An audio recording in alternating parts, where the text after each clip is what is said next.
Hello, everyone. Welcome to back after this little break that we had during the session.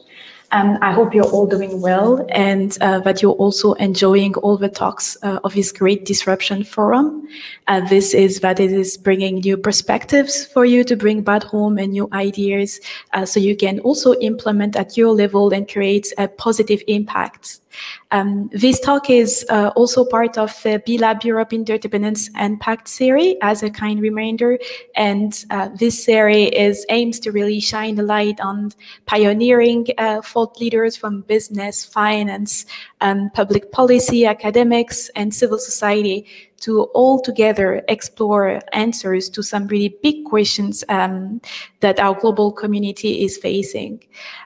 So building up on the first part of this session that you have just heard 15 minutes ago already, where we really learn from our visionary finance experts sharing their insights on how finance can play a real role to better play the economic system in general, but also the urgency that we have now to contribute to the Sustainable Development Goals and to take a stakeholder type of perspective, taking into account the interest of all stakeholders and not only a small amount of people. So that's why we think that is very important, and you learned also about the practices that are necessary to influence the regulations and how every one of us as a citizen can also play a role to make this change happen and to influence the way the economic system is being shaped. So we would now like to invite you to learn about a very concrete example of how this can be put into practice. So my name is Neila, Benamara, and I'm very happy to be here with you. I'm the SDG program manager responsible for B-Lab Europe and the UK to guide companies on how their meaningful path and journey to contribute to this common agenda that are the Sustainable Development Goals and integrating sustainability into their core strategy so that they can manage their impact to generate value for all stakeholders, including the people and the planet, which is actually directly linked to B-Lab mission. And for those that were not with us in the beginning of the session, the first part, just a reminder that B-Lab mission is actually to transform the global economy to benefit all the people, communities, and the planet, really leading and pioneering in economic system change. We're creating standards, policies, tools for businesses, and we're also certified companies known as B Corps who are leading the way in how we can take this stakeholder perspective and have a positive impact on society. And I'm very happy to be here today with actually two representatives of certified B Corps with us, presenting to you two committed individuals that are having very complementary roles, but also actively contributing to bring that system change at their level. Just before I'm presenting both of them, I just want to also let you know that this is an interactive session, so we will have a dedicated part for Q&A at the end. So please do not hesitate to let us know about any question, anything you want to know from both our very great speakers, so we can relay your question and have them answer to you. So now, the best part of it is I'm going to introduce both our speakers. I'm very happy to be with them and for us to dedicate this time to talk with us and inspire you. I will start with Paul, which is the head of Danone Manifesto Ventures in Europe, where he is identifying innovative startups and identifying also propositions disrupting the food space as part of this corporate venture. He also works very closely with portfolio partners to optimize their development and growth strategy. And before joining Danone Manifesto Ventures, he worked for Danone for over 6 years, having then gained a very good view of how corporate and multinational is working, such as engaged as Danone is a very strong partner of the B Corp movement, but also recently as a co-CFO for Danone Asia Pacific, so having an international coverage, but also project director for Danone M&A. And he used to be also a finance manager for RBS Global Banking and Markets, and a strategy consultant at Hemeria before, that is now part of Oliver Wyman. So a very complete profile, I would say, both in the transformation part and strategy part, but also the finance side. So we're very happy to have him with us today. And now other great speaker is Jean Moreau, who's the co-founder and CEO of the tech for good startup Phenix that is rising in France at the moment, and that has also very recently, for those that are located in France, launched an awareness campaign on food waste reduction that I'm highly encouraging you to check it out, because the messaging is very powerful. So they're pioneering in that topic, and their main activity is really to give a second life to unsold products from mass distribution and industrial players through 2 digital tools. One is a mobile application to consumers and a B2B web platform for charities. So Jean has also set really clear objectives with his team of 160 employees already, which is to thrive towards zero waste and accelerate the transition to a fairer and more circular economy. We're very happy that he's being ambitious because this is benefiting all the planet, and we're happy also that he's dedicating all this energy to bring that happen on multiple different levels and very different caps. So he's also very active in the impact investing sector, being himself a partner in the impact funds Raise Impact and 50 Impact Partners Impact. But also in France, he's a co-president of Moves, which is a movement of social entrepreneurs in France, and Tech for Good, which is also a really big and growing network of companies, tech companies, using their capabilities to have a positive impact on society. So I would like to welcome both of them. Very happy to have them with us. And maybe we could start the conversation, since the whole discussion is about this relationship between the two of you, by asking Jean to describe a bit how you two met in the first place.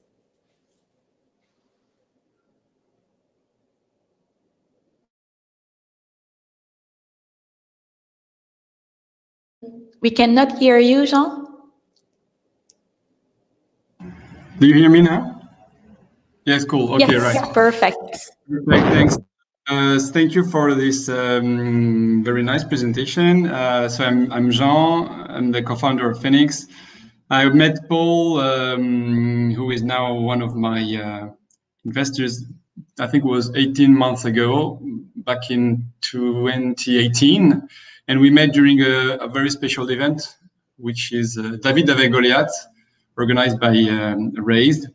It's a ceremony awarding the best collaboration between a huge corporate and a startup.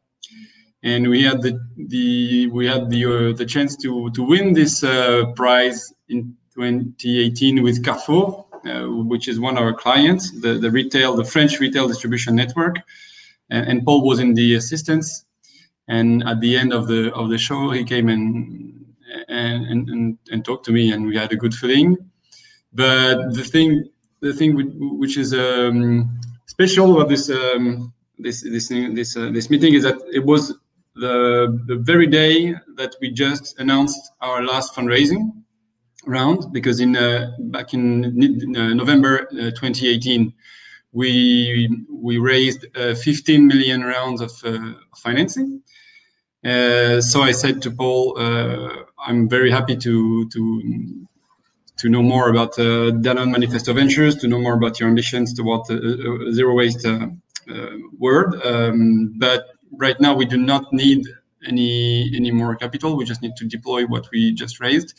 So it's probably not the best timing. And then we kept the contact and we kept speaking months over months. And 18 months later, we decided with all the shareholders of Phenix to welcome him and Danone Manifesto in the Phenix adventure to fight food waste with us, and it was a good decision. That's such a nice story to hear, and so nice of you to welcome another investor to your company, which is usually the other way around, right? Yeah. So we're very happy that Phenix is having so much popularity, and thanks to your ambition of really achieving zero waste. That would be really interesting to see the other side of the story also, Paul, to know about the reasons that motivated you to go to that extent and to reach for Jean and to invest in Phenix. Yes, sure. Hi, everyone. I'm Paul. So do you hear me well? Yep, you do? Okay. So I'm leading Danone Manifesto Venture in Europe, and Danone Manifesto Venture is just an arms of the group Danone that invest into talented entrepreneurs that want to disrupt and reinvent alimentation. So that's a bit the reason of existence of Danone Manifesto Ventures. The story on my side is rather simple. I mean, well, it all starts with men. Huh? So I was just in all those events where you cross plenty of people. So I've crossed Jean, and I feel the energy and the leadership that he has. Quite simply on this dynamic of impact. That was the heart of the conversations. Now, the other side of the coin is that on Danone Manifesto Ventures, we've identified few areas of investment where we wanted to really push certain ecosystems, and the waste reductions was one of them. So throughout all the possible startups, entrepreneurs, initiatives that was existing, we went through talking to lots of persons, and we were very much convinced by all the initiatives that Jean was leading, the team and the people we met at Phenix when we had the chance to open the doors. And it's very interesting that the interest was created by the impact that Phenix is having. Maybe, Paul, could you let us know, tell us more about the manifesto of Danone and how you're actually identifying the opportunities for impact that are being compliant with the ambition of Danone as a whole group? Sure. So first of all, Danone Manifesto Venture is not per se an impact fund, as you can know in the overall ecosystem. We are not defining ourselves that way. I would say, it's just part of the way Danone has always envisaged business, with the dual project, managing business and the social impact or the impact on our overall ecosystem. So I think the reason of being is populating everywhere into the organizations towards this dual project. Now, for Danone Manifesto Ventures, again, the investment thesis is everything that goes around providing supports on two ways: money, but not only, and collaborations and link with the rest of the groups to a talented entrepreneur that are willing to make a positive impact with the two angles of health and sustainability, in a sense. So that's a bit the core of what we are supporting.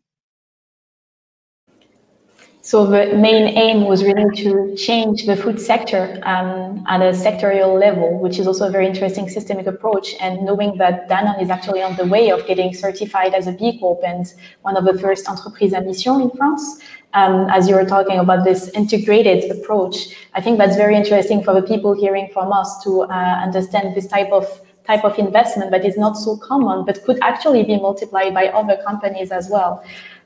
Maybe going back to Jean, since the reason why you were actually being identified and chosen was this ambition of really changing the food sector but reducing food waste, that could be very interesting for all the audience to know more about the value proposition of Phenix and how you're actually reducing the food waste throughout all the value chain with the different stakeholders. Could you let us tell us more about that? Sure, I can do. So our mission is to fight food waste, to eradicate food waste all along the value chain from farm to fork. Okay. So basically, we take all the installed products, especially from the industrials, food industrials, and also the retailers. And instead of all the products that are about to expire, so day -3, day -2 versus expiry date, products that were previously destroyed or landfilled or incinerated, and at Phenix we give them a second life through 3 channels mostly. First are the consumers. So we have a B2C mobile application, which is called Phenix, available in France, Belgium, Spain, and Portugal so far, enabling all the consumers to buy at a low price products that are about to expire in the shops near where they are. Okay, so we empower the consumer to join the fight against food waste and to make an effort every day to fight food waste. Secondly, after the consumer and our B2C mobile app, we put the surpluses and all the leftovers on a platform, a B2B web platform, connecting retailers, factories on the one hand, and charities on the other hand, like food banks, etc. So that products are given not to individual consumers, but to people in need and for the solidarity. And then third, after the consumers and the charity, our third pillar are animal feeding, and all the food which is not either sold at a low price or given to charities is proposed to a zoo, a farm, a horse center, and so on. So that at the end of the day, we reach our goal, which is aiming at zero waste. I mean, at least zero food waste, and make the circular economy the new standard of the industry, and gradually replace the waste traditional waste management players. So that's the ambition of Phenix.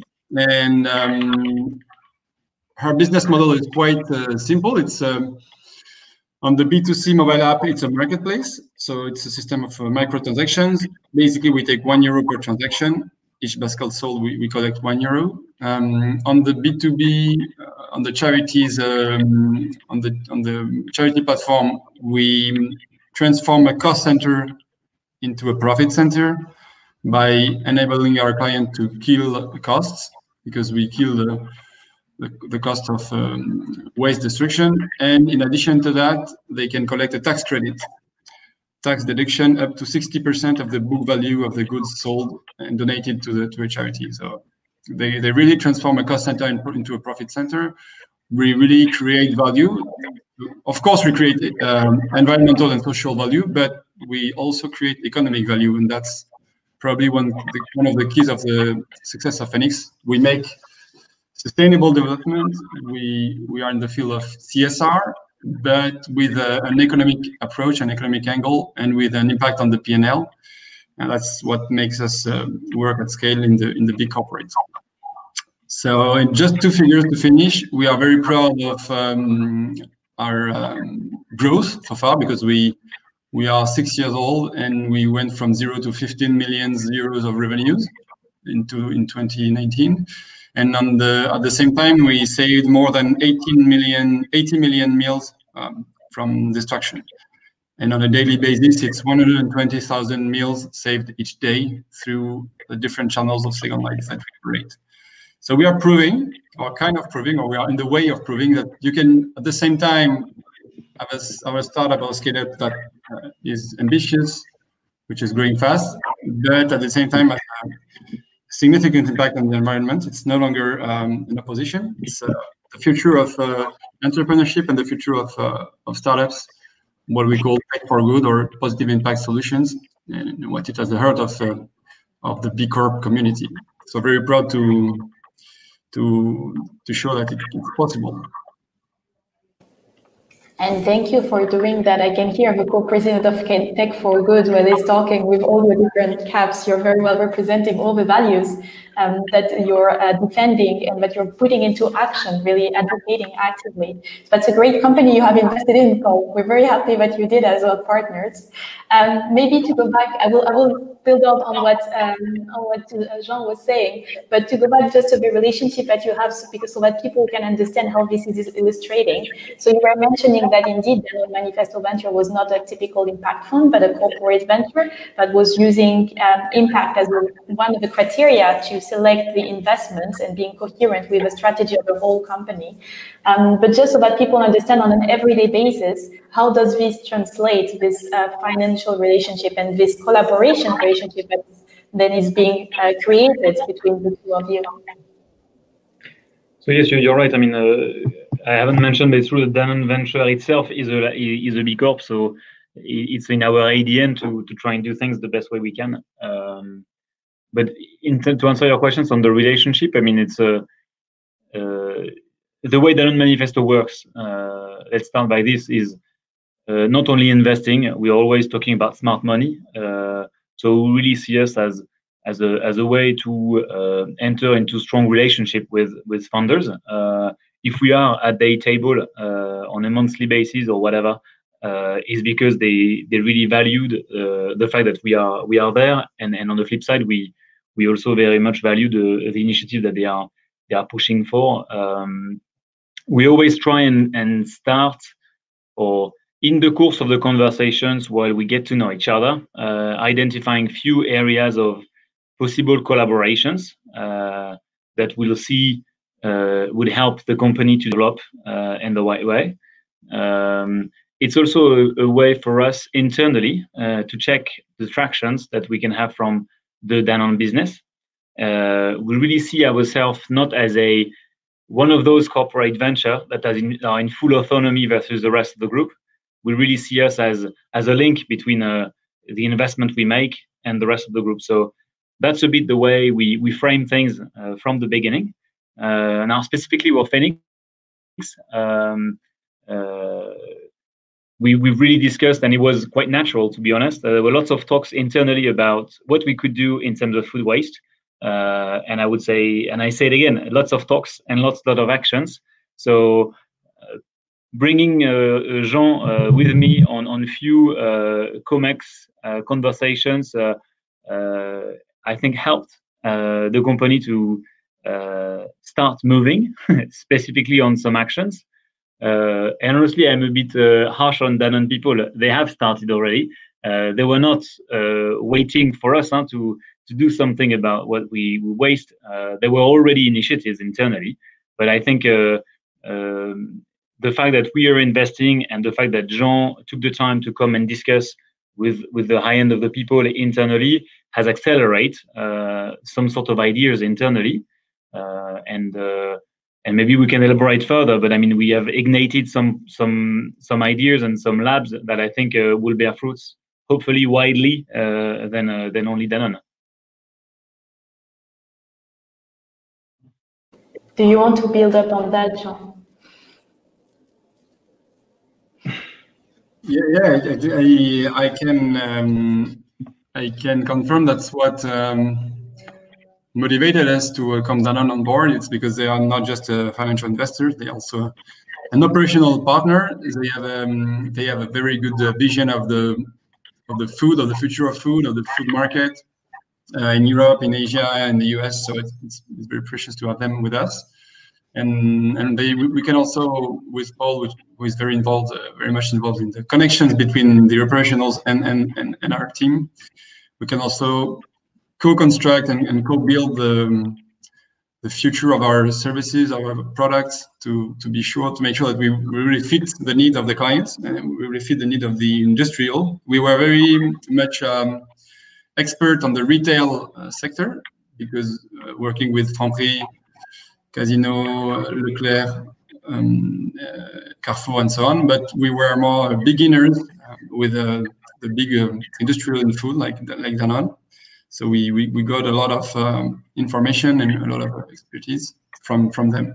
So very good relationship, very constructive.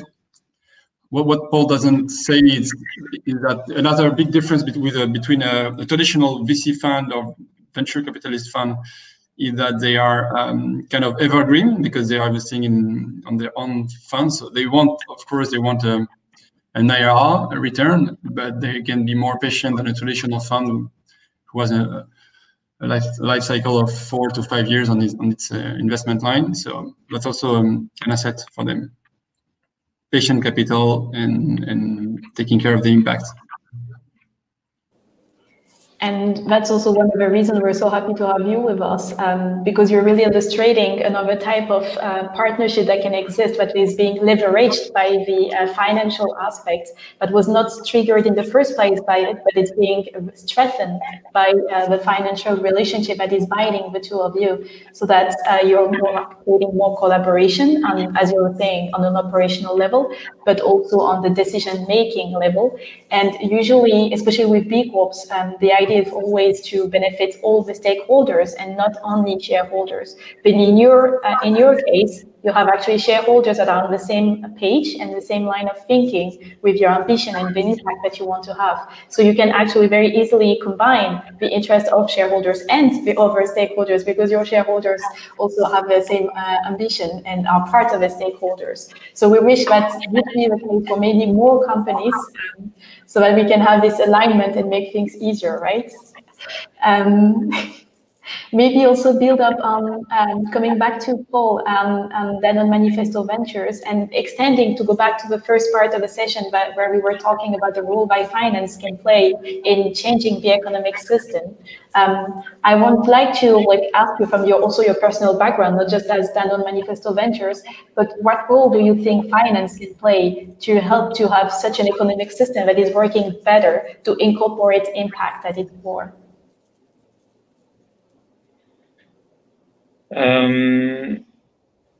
The role that we can play is be selective, and that's what we try to do all day, every day, while talking to entrepreneurs. And that's what we can do. I mean, there's so many projects existing into the overall ecosystem that, at least on our side, we are truthful on the ambitions of people. And it's true that life is short, so let's work with people we want to work with.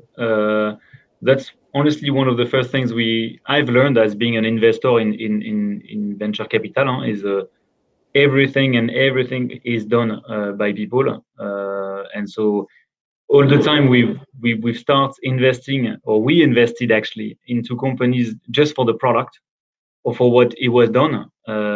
It's been a difficult moment. Even though the product was very much spot on what we were looking for, and that we said, okay, we will help the team, etc. It's been super difficult stories. I wouldn't say it hasn't not happened, but it was difficult stories. So everything starts with people. And it's true that in the way we select ventures at Danone Manifesto, we are very truthful on that. And we see people who are looking for something else than doing, I don't know how you say it simply, but doing something good for, would it be the planet or for health?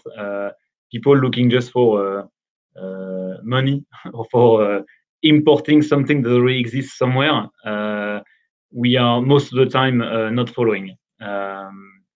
So that will be my quite of simple answer as to how finance can just help evolving towards something that makes more sense. And in your case, transforming the whole food sector, right? Because this is part of the manifesto of Danone and what also Phenix is doing.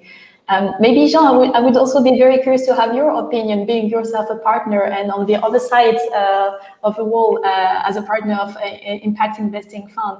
What do you think could finance do, maybe also to help us further as an entrepreneur to set up this type of common system and to be more mainstream, that indeed company can integrate both impact and financial sustainability? Yeah, I very much agree with Paul in the way that finance and venture capital or impact investing is not a finance job. It's a HR job, and it's more about founders market fit rather than business plans and Excel spreadsheets. So I do agree with that. And now, how can finance help? I mean, finance is here to help the scaling of the project and the impact at scale. you don't really need finance at the beginning to do the first prototype of the product, or to start and start from scratch. But once you want to scale, you want to hire a dream team, you want to go abroad, you want to strengthen the technology, then you probably need a couple of funds, and that's where finance can help. That's when the funds help Phenix to get more professional, to have the means of our ambitions. But finance is not in François, as we say in French. It's a means. It's not the end of the road, and you don't need to celebrate fundraising, even if it's a temptation. You just need to use the cash wisely and make sure that when you're invested, will improve your impact and will make you go further and faster. And that's a very interesting point that you're raising about how do we define the success of such companies in the economic system. Usually we look at the unicorns and how much money that was raised, but the impact that the company is having is not so much mentioned usually when we talk about this. And we had also an example in France recently with Emmanuel Macron that was making on LinkedIn a post about how France was becoming more and more digital by quoting unicorns, but not quoting the tech for good aspect. And I've seen also that Jean will be representing tech for goods to talk to the president to have him change his mind. We hope so, so that this would also be something that will be on top of his mind when trying to develop the sector in France, and even for other countries to be inspired at a European level. So we wish you good luck for that, Jean. Looking forward to it. Yeah. We are trying to make things change here, but building unicorns is great, and it's a good ambition because you create jobs and you create very, very powerful brands, etc. So I mean, I'm not against this politics, but we could dream collectively of building a couple of impact unicorns. I think it's. We should have this mission to capture also the extra financial impact of the startups, and to celebrate companies that are not valued 1 billion, but that impacted 1 billion lives, for example, impacted positively.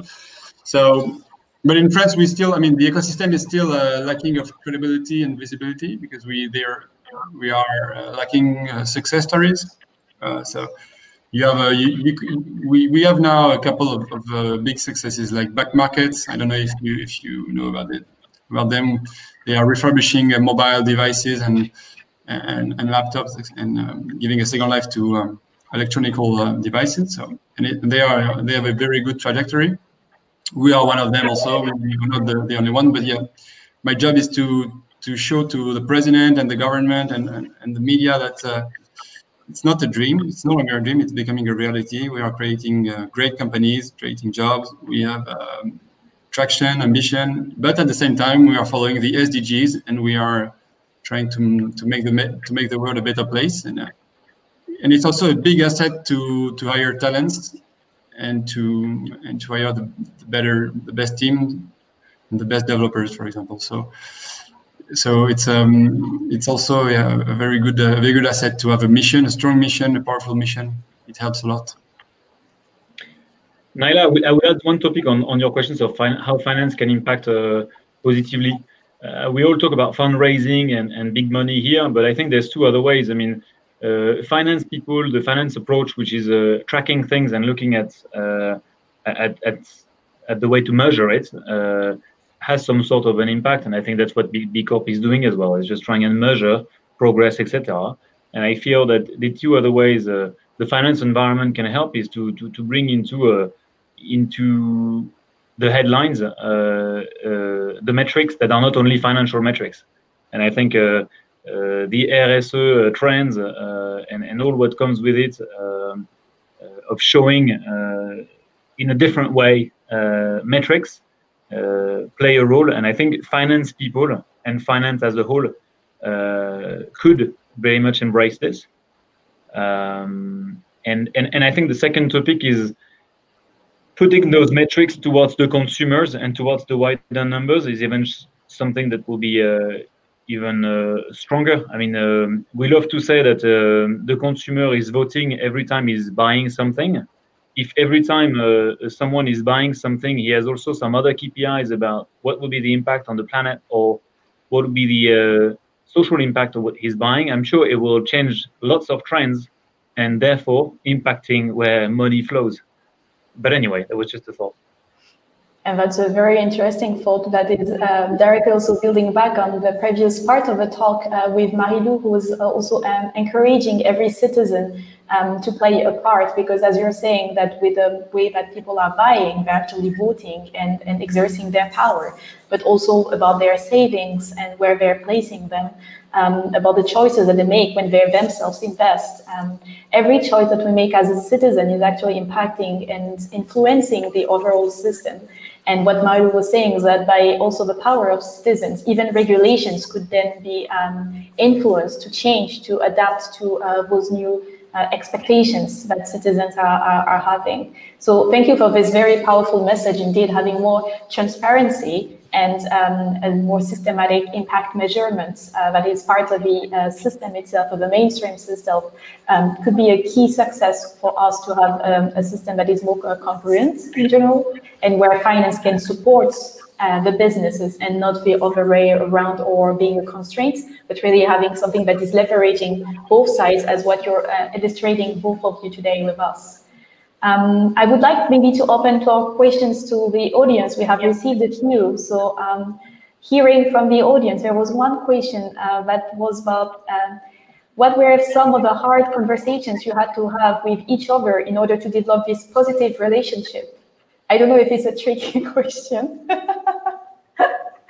Because you do have a very positive I can start, Jean, but I mean, the way we operate, at least at Danone Venture, the way we try and be, and you will tell us if that's the case, but it's not to influence the strategy, but very much towards into the support of the entrepreneurs. And so if there is friction, so if different point of view, is just in a way to generate the right choices, and everything is led by the entrepreneurs. So at least from my end, I don't see any difficult conversation that could happen because the objective is just caring about each other in a sense because we are on the same boat. So I don't see it straight, direct, difficult conversations. But anyway, Jean, tell me if there's a... No. It's not difficult. So far, so good. I mean, like in every investment relationship, at first you have the traditional discussions around valuation, dilution, bylaws, and pacte d'actionnaire, shareholders agreements. But once this, it's more a discussion between lawyers than between Paul and me, even if we give a point of view. But once this is behind us, then on a day-to-day basis, we have like one quarterly board when we arbitrate big strategic decisions, like should we kill this feature, should we launch this product, should we launch this market, kill this one. So sometimes we are not, we don't, everybody does not agree on the direction, but at the end we always find a compromise, and we agree to disagree. And then once we disagree, we commit to the decision. So we don't have any big fights, zero fight. We just discuss and defend our point of view, and it's the good thing to do. But it's true, Neila, there's another questions about the way to bring alignment between investors. And it's true, it's pretty tricky. Huh? Me personally, I'm discovering this world because I'm not an investor for ages. But it's true that that's one of the complexity founders and entrepreneurs has to manage. And the professionalism of investors that's sitting at the board, the maturity of them counts a lot on when to talk, when to contribute. Honestly, it's a job, and so everyone is learning. But it's true. It's completely part of the what founders have to manage in the overall scheme of things. Yeah, take into account the point of view, but not too much, and stick to the initial vision. And yeah, it's a right. And at the same time, you need to do some politics because you have 8 or 10 people around the table. So yes, it's a full-time job, but it's part of the job, I guess. And Jean, since you're mentioning that, that would be interesting to know, how do you manage those different expectations, since there is no consensus in the way that we're assessing impact right now, and you have various different investors. How do you manage those different maybe expectations coming from all your various investors in Phenix? Yes, it's true. We have, I mean, the overall color of the picture is more towards impact, but we have traditional VC players. We have green tech or clean tech investors based in London with a more financial approach. We have the BPI, which is a public funding company in France. And we have a corporate venture player with Danone. And we have also a family office. So we have different range of investors with different approaches, with different timelines and expectations. So, but that's also the beauty of Phenix, that we are trying to meet all the expectations, both in terms of impact, in terms of growth, in terms of at some point valuation and etc. So we are trying to satisfy everybody, and I think up to now everybody is happy to be on board with us. Probably the next thing we will have to manage is the next cycle, because one of I mean, 2 or 3 of my investors are looking for an exit in 22, 23, and a couple of others can wait or want to stay on board. So we will have to rotate the cap table, the table of capitalization, but that's and to onboard new investors at some point. But I have 2 or 3 years to go, so it's okay. I guess it's always good to anticipate, and hopefully you will have some other investors that will come knock at your door, hearing about the success of Phenix and be interested to join the adventure. From what I'm hearing from both of you, it's really this key success factor that could be useful for others to follow, is this alignment in mindset and ambition that is really smoothing and strengthening the relationship and making everything easier. And at least having this, what looks like to be a very constructive relationship, where it's not always perfect, but there is communication and then an interest that is common enough, a common ground that is enabling both parties to move forward towards the same path.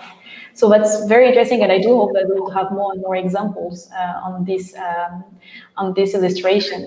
Maybe coming back to Jean, and since we are also part of the Disruption Forum that is organized by the really important Tech for Good also company, NetGuru, and the next session that people will be hearing will also be about how NetGuru is translating what the concept of Tech for Good. Could you let us know more about what you think that tech has brought up for Phenix? What are the benefits to be a Tech for Good type of company in your case? We started Phenix with it was more a low-tech company with a service approach, quite intensive in terms of HR. And then at some point we decided to switch for a product-centric company and for a more Tech for Good company. And it helped a lot to scale, to deploy our solutions over all the French territory and abroad. It helped to be more efficient for product managers, etc. And it's one of the way to have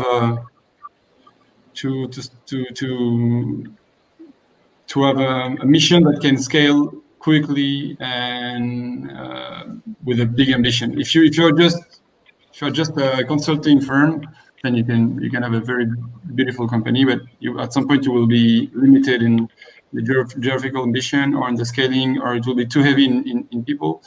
With the Tech for Good, you can reach any country, and you can manage your product from Paris, for example, and have an impact in Madrid, in San Francisco, in Berlin. So that's the beauty of it. It's very much easier to go abroad, and yeah, it helps also attract talents because it's sexier, it's more attractive probably. So that's my point of view. It helped. It was not decisive in the first years, but when we decided to scale and have a lot of impact, it was the only path to go through digital tools and digital assets. Thank you so much for sharing that, and we hope that also inspires maybe other entrepreneurs that are listening to us right now, so that they see how to make good use of those opportunities bringing by tech and technology, but also innovation and innovating for a purpose, bringing innovation to be really useful for the people and the planet, and then following your lead in also having a successful entrepreneurial adventure, bringing together this financial success, but also a financial impactful on society. Since we're coming now to towards the end of our discussion, unfortunately, we will need to leave in a few minutes. I would like maybe to leave you some space for last few words that you would want to share with our audience today. Who wants to start? Well, I can answer the last questions that was on the stuff. How many supporting companies we have at Danone Manifesto Venture? Today there's 18, 18, and the footprint is most of them are in the US. We have 5 in Europe and 1 in India. And it's all about changing the food system, as you said, Neila, and how long such relationship with one venture lasts, as long as it have to be. In most of cases, we are here to support. In some cases, it makes sense to think about becoming a Danone integrated company. In the case of Phenix, I don't think so, because it's a venture that is not core business for the group Danone, but we never know. So that's to answer the questions. And honestly, no much things to add. Neila, thank you for the invitations. Always nice to interact and to contribute to the B Corp, B Lab organizations. And so thanks again for the invitations. Happy to answer any questions. If there's any others, you can shoot it to me, and I'll be happy to answer. And on my side, maybe 2 messages. The first one is entrepreneurship looks sexy from outside, but inside it's complicated, and it's a long way, and you have a lot of ups and downs. So to be able to stay in the long run, it's very much helpful to have a strong mission. It helps you have motivation along the way, and so that's also the beauty of social entrepreneurship at Tech for Good, that you're not just building a cash machine, you're building something with more sense, and it helps a lot to keep motivation. That was the first message, and there is a lot to do in terms of sustainable development and Tech for Good. So it's also a very good sector to fund a company and to start a company. And second message is we are very happy to have Danone with us, and we are very happy to be part of the B Corp ecosystem, because we need collaborations, and we need the B corporates to have a substantial change. If we stay on our side and if we stay at the Phenix level, then maybe someday, inshallah, we'll reach the 100 million revenues, but it's peanuts versus Veolia, Danone, etc. So we need the big ones to do the shift. So I think it's also part of our job, both at Phenix and B Corp and at Tech for Good, etc., to show the way, but to take with us the big players who have a huge impact at scale, much more powerful than the one we could have on our way alone. So it's cool to do those kind of testimonies, because I think and I hope it inspires other big companies like NetGuru and all their friends. It's very interesting that the word, I think, collaboration is really like coming along a lot in everything that you're saying at all levels, in everything that you're doing and your vision, your mindset. It's all about changing the whole system and scaling up so that you can have a greater positive impact. So this continuous improvement and how much further you can bring a positive impact, but also about how you're always keeping this mindset of being constructive and working together towards that common goal. So on that note, thank you a lot for both of you for coming today. We also that will inspire others to do the same, that indeed big players would play a role because they have a high potential for impact, and for also startups like Phenix to come and disrupt them on the other side. It's coming in the middle, right? We're waiting for scale up, but on the other side to disrupt and innovate. So I feel there is a good composition, a good cocktail for successful relationships. So on that note, I would like to close now the conversation, unfortunately, because we have to leave a space for the next conversation to come in half an hour. But so we are now closing this first session of Interdependence and Pact, this area of BLab Europe, and this session of Sustainable Finance, also part of the Disruption Forum. A huge thank you, so again, for the NetGuru team with Tomasz, Carolina, and Katarzyna for making this happen, and also to my colleagues from BLab Europe, Yeliz and Katie, who are now in the backstage, and Katie before moderating the previous panel, for also making this happen. And just before we leave, this is has become kind of a tradition for us in our Interdependence and Pact series. But on behalf of all the European B Corp community that we are representing also today, and that you're strongly attached to, we wanted to share gratitude for you to come today, and also to give you, as a sign of gratitude, to offer to plant trees for you to benefit the French B Corp called Reforest Action. But his initiative is to combat climate change. So it's about walking the talk, taking action, and having a really positive impact on the planet. So thank you again for all of this, and for all the audience, please stay tuned for the next session, Tech for Good, hosted by NetGuru. Thank you. Thank you all. Bye-bye.